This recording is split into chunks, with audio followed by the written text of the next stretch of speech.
So we have seen how to insert an element at the end of the list or the doubly linked list. Now we will talk about how to insert an element at the beginning of the doubly linked list. So we have already seen that these are the nodes. All of these are the nodes, and there are two links between the nodes. One is prev, which points to the previous node, and one is next, which points to the next node. And we have also made a class called node. The node will have three variables: data, next, and prev, and there will be a constructor which we will use every time to create a new node, or which is called every time when a new node is created or a new object of type node is created. So now let's see how do we insert an element at the beginning of the list. So when I talk about beginning of the list, so we are talking about inserting a node here. Okay, so let's say we have to insert a node with value 3, and we have a head which is pointing to the first node of the list.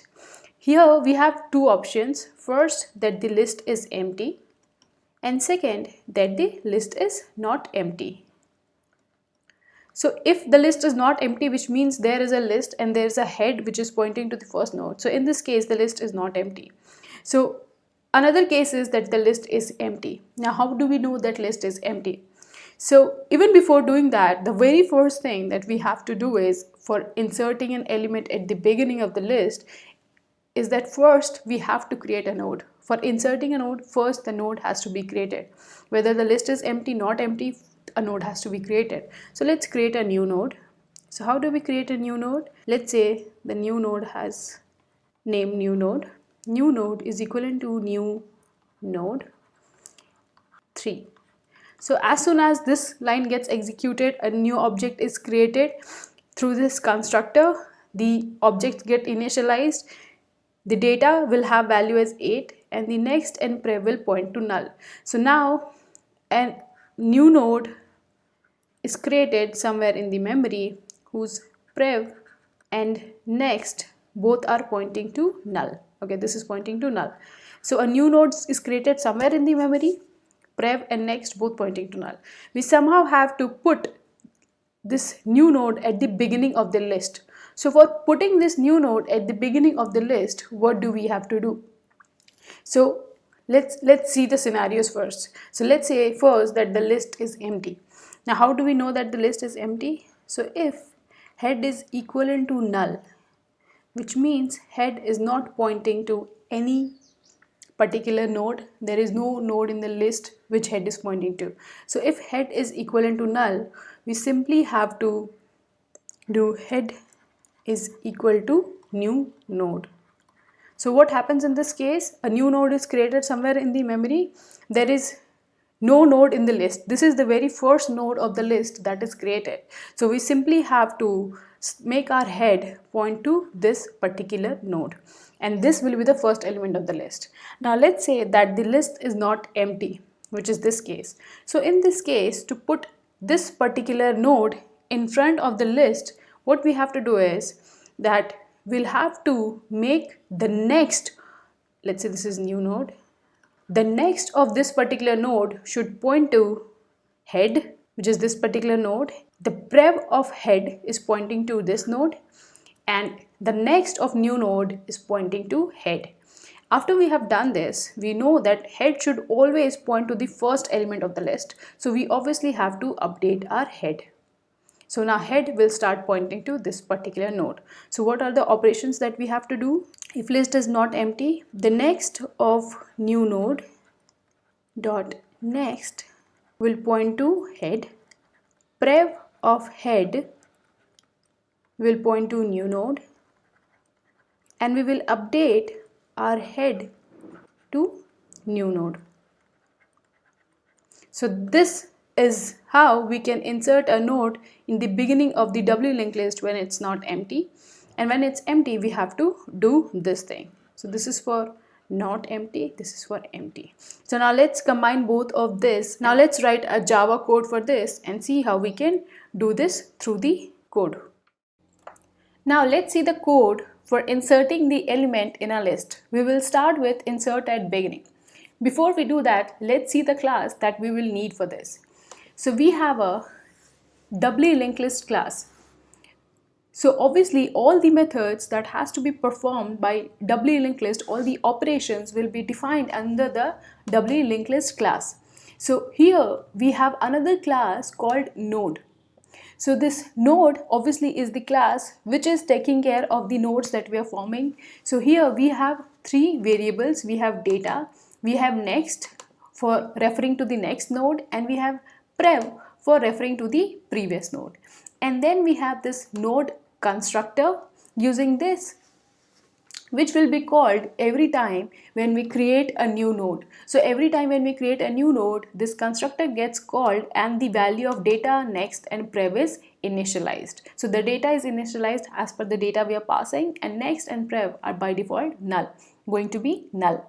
So this is about the doubly linked list class. So we will write all the methods of inserting and deleting in this particular class. Now in order to call these methods, we need one more class.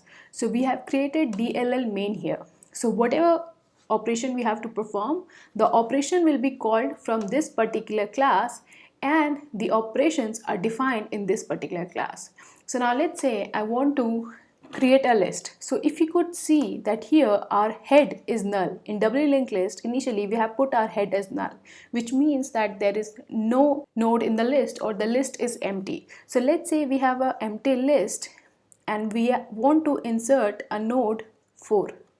So let's see how we can insert node using insert at beginning. So let's call insert at beginning from DLL main. And in order to call the method, we first have to create the class. So let's create a class for doubly linked list. Let's call the object, let's create an object for doubly linked list. So we have created the object. Now I'll call the method.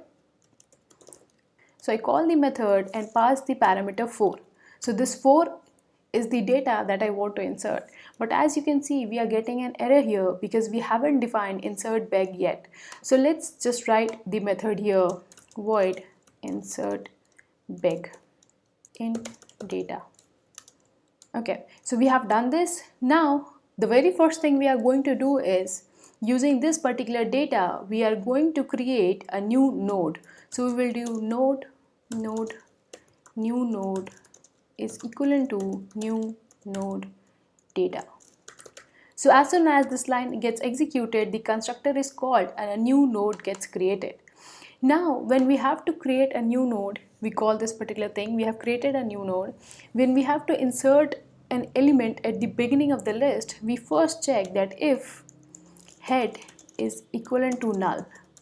So if head is null, which means there is no element in the list. So what we do is we simply update our head to new node. Now let's dry run this code and see that whether we are able to insert 4 in the list. So what happens is that insert beg gets called with data as 4.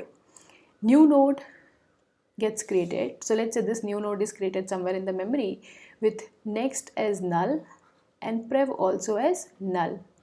Now what we do is we check if head is null, which is the case, head is now null. So what we do is we simply update our head to point to this newly created node. And you know that the head is the one which always points to the first node of the list. So now we have a list here with only one node. So now let's say what I want to do is I want to insert 5 at the beginning of the list like this, or before 4. So now I will again call insert beg. I'll pass data as 5. Now here what happens is that a new node gets created. Head is equivalent to null. Is this the case? No. Now our head is not null. It is pointing to the first node that we created. So let's write the code for what we have to do for inserting the node at the beginning, and then we will see how is that working.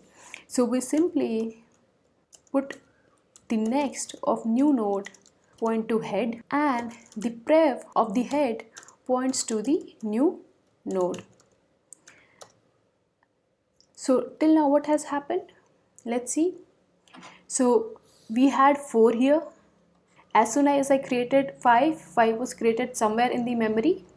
So now what we have to do is to put 5 in front of 4 we are changing the next of 5 to point to 4, and the prev of 4 is pointing to 5. So new node.next equal to head makes this link, and head.prev equal to new node makes this particular link. So what we have done is we have put 5 at the beginning of the list, but if you see that our head is still pointing to 4. So we have to update our head to point to 5. So we have to do one more operation. Head is equivalent to new node. So this is how we insert a node at the beginning of the list. Now if we see what is the time complexity for inserting a node at the beginning of the head, you can see that it is going to just take this operation, which can be done in constant time. So the time complexity is O of 1 for inserting a node at the beginning of the list. So we have missed one thing in this particular code. So if you see that here we are doing a check if head is equivalent to null, head equal to new null. But obviously we are not having any else condition here, neither we are returning from here. So what will happen that after this code will also get executed. So what we have to do is we have to insert a return statement. So we have to simply do this particular thing so that after this gets executed, our method returns from this particular place.